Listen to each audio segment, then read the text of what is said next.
Hello, and welcome back.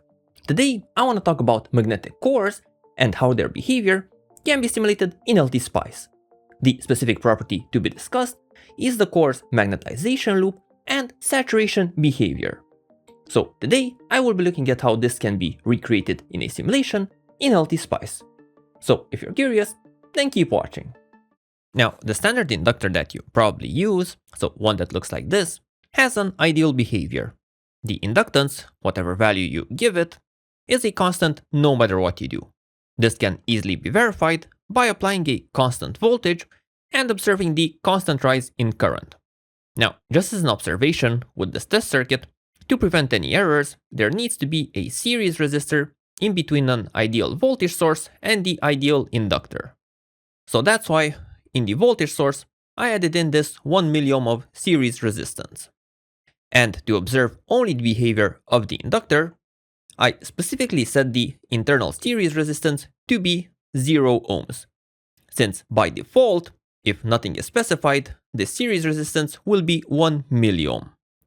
Anyway, after we run the simulation, we can observe the constant rise in current, but the inductance can also be determined by dividing the applied voltage value by the time-based derivative of the current. And we can easily implement this by using this extra behavioral source.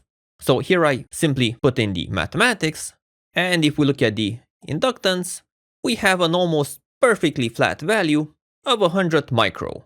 So this is volts because it's a voltage source, but this represents the 100 microhenries of the inductor. So this sort of inductor model is quite practical, firstly since it enables fast simulations, but also since this is the real behavior of a non-ferromagnetic core, like an air core inductor. The problem of inductor modeling, however, becomes a bit more complex when a ferromagnetic core is used. This presents two main problems. First, the magnetic permeability is no longer a constant, but rather it's magnetic field strength dependent. And secondly, the core presents remnant flux.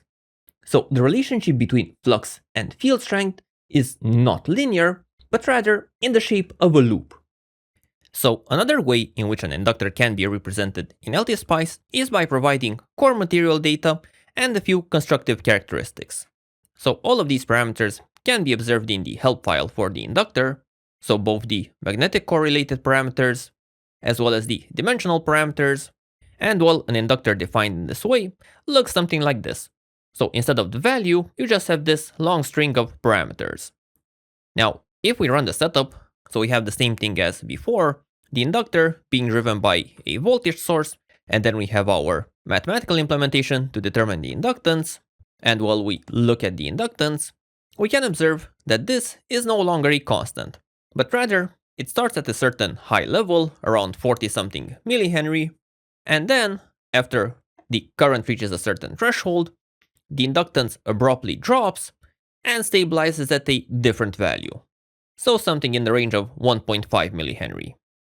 So thus we can clearly mark out three separate regions. One in which the core is operating as expected, where the inductance is large and more or less constant, the unsaturated region, one region in which the inductance is relatively small, and again more or less constant, the saturated region, and well, an intermediate transitional region. So by using this mode of expression, we can model a more realistic magnetic core inductor. Now, as long as you have a complete datasheet of your core, you can create this sort of model for it with relative ease. So in this example, I'm taking a core from ferrite, so the 594300301, which is a very catchy name. And anyway, all of the parameters that we need for our model, so our magnetic hysteresis data and the core physical data, we have in the datasheet, and while the final parameter that we need, the number of turns, is something we need to input. So for this example, I'll be using 20 turns. Now, other than all of the parameters, scrolling through the datasheet, you will also find the material hysteresis loop graph. So once you simulate, you have something to compare to confirm that the implementation was correct. So this is only a portion of it, but this is what it's supposed to look like in the end. Now, the only observation about doing this exercise is the exact units of expression. So when you're trying to implement this sort of model with your cores, specifically for the magnetics parameters, make sure to double check the exact units of measure in the datasheet, and then compare that to what the simulator actually expects. So in this particular case, the datasheet is providing flux density and field strength in Gauss and FesZ, whereas the simulator is expecting Teslas and ampere turns per meter. And while a similar story for the mechanical parameters. The simulator is expecting meters and square meters, whereas the datasheet is providing centimeters and square centimeters. So a bit of value conversion will be needed in order to get the right values. So anyway, with everything plugged in, if we finally run the simulation and we check the inductance, well, we get a bit of a strange behavior. We have our large inductance value at first, which seems to increase before finally dropping. But is this sort of behavior right though? So far, we have seen that our inductor model has a current-dependent inductance. But the other thing included into this type of model is the magnetic hysteresis. So before moving on, let's verify that, since this will help to explain our observed inductance value abnormality. Now, magnetic flux density and magnetic field strength are not really electrical parameters. So to extract these, we will need a bit of simulation and mathematical trickery. So the behavior of a magnetic core is best explained by using a BH, or magnetic flux density versus magnetic field strength diagram. Now, with an ideal material like air, the more magnetic field you have, the stronger the magnetic flux is. So if you apply a variable current to an inductor, the core will experience a linear variation. The slope of this diagram, the B to H ratio, being the relative permeability of your core material. Now, with an ideal saturating core, the diagram has a slightly different shape. Up to a point you have a certain large permeability, but once a threshold is reached, the core loses its properties and you get a far more limited response. So you get two very different regions with flux-dependent permeability. Finally, with a real saturating core, we see that our curve is no longer passing through the middle of the graph. The core, rather than having its magnetic field directly proportional to the flux, has a so-called amount of remnant flux. The core remembers its previous state and does not completely demagnetize when the external field is removed. So, based on the exact slope of these graphs, we can also conclude what the inductance should be for the various types of cores. With our ideal non-magnetic core, inductance should stay constant, since our slope is constant. With the ideal saturating core, we should have two separate regions of high and low inductance, and with our real saturating core, peak inductances are obtained in certain points, but right in the middle, we should get different values. So this is the phenomenon that we're seeing in the simulator. Now, just to confirm that this is indeed the behavior that is being simulated, we need to see how the BH curve can be extracted from the simulation. So let's investigate that. Now, we cannot directly plot out the magnetic field strength and the magnetic flux, but we can measure these in an indirect way, starting from measuring the current passing through the inductor and the voltage drop occurring over it. So first off, the magnetic field strength, usually represented by the letter H, is equal to the current running through the coil times the number of turns of the coil and divided by the magnetic circuit length. So this is the average length, including the core and any air gaps that might occur. Second, the magnetic flux can be determined by integrating the voltage present over the inductor over time and dividing by the number of turns and the area of the core. And you also need a minus in there somewhere. So by applying these two equations, we should be able to extract the BH curve of our core, starting from our electrical parameters. So one way I found of doing this is to use a current sine wave to drive the inductor, and we'll apply the various mathematics using two different behavioral voltage sources. So the first one does the integration of the voltage present on the inductor to finally obtain the magnetic flux value, and the second behavioral voltage source processes the current running through the inductor to obtain the magnetic field strength. The two resistors are here just to prevent errors and to keep the nets not floating.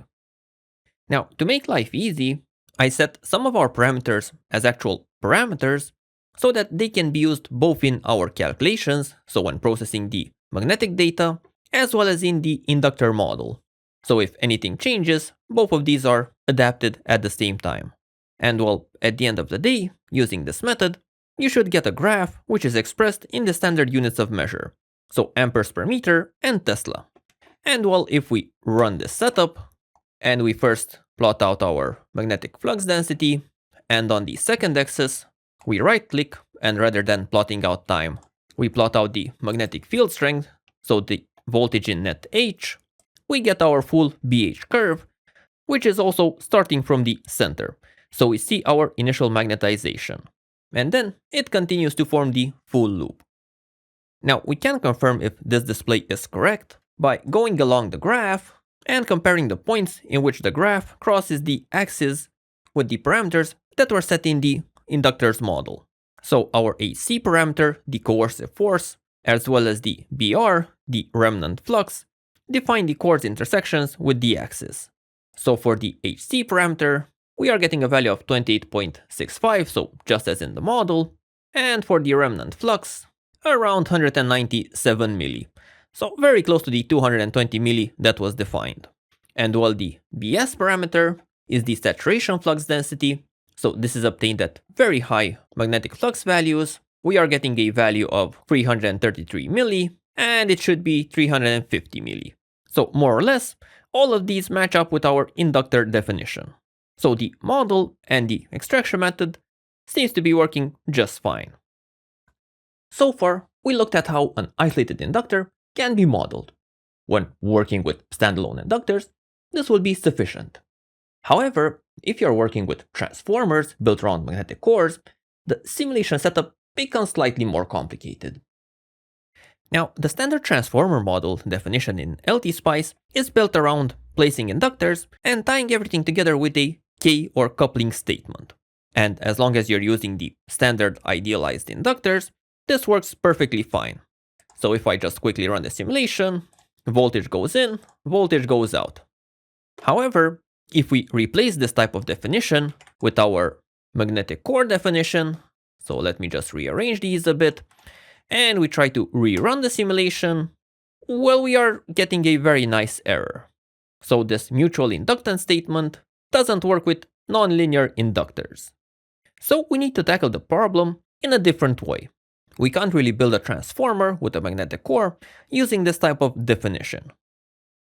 Now, the equivalent model of a transformer contains the various non-ideal bits, like the uncoupled inductance, series resistance, various parallel capacitances, and well, more parasitics can be added, of course. And most important for now, on the primary side, we have a magnetizing inductance.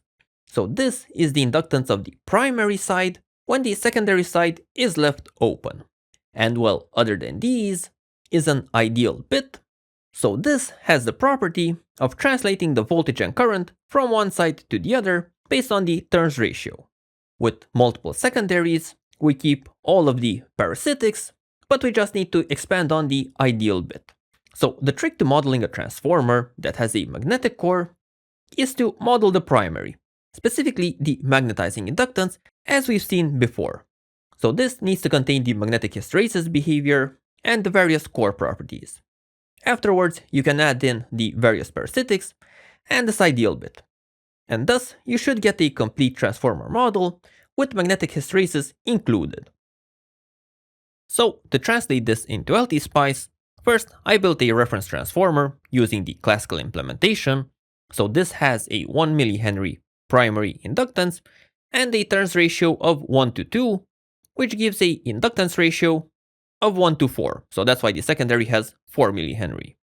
And while the transformer is built using an ideal coupling. So this is connected to a signal source and to a load, just to have a complete test circuit. So the first thing to compare this to is the version built with an isolated inductor representing the magnetizing inductance and the ideal bit built with G sources. So there are 4 G sources, one's for measuring voltage, one's for injecting current, and this is built on each side. And then in the middle, we have a very high value resistance just to prevent any simulation errors. Now, specifically for these sources, the gain on the left side has a value of 1, and on the right side, it has a value of 1 divided by the turns ratio. So in this case, this parameter was set to have a value of 2. Now, I built two versions of this, so this implementation, and difference is more or less cosmetic. On this side, both the left and right hand side have the same polarity point, so it's on the upper side, but the G sources are facing different directions, whereas with this left implementation, the G sources are all pointing in the same way, but the polarity of the transformer is reversed.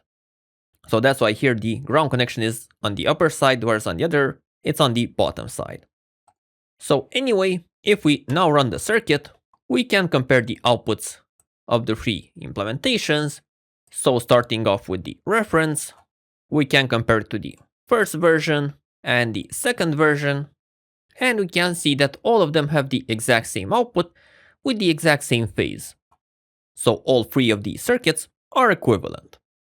Now this solves the case in which you have one winding on the primary and one on the secondary.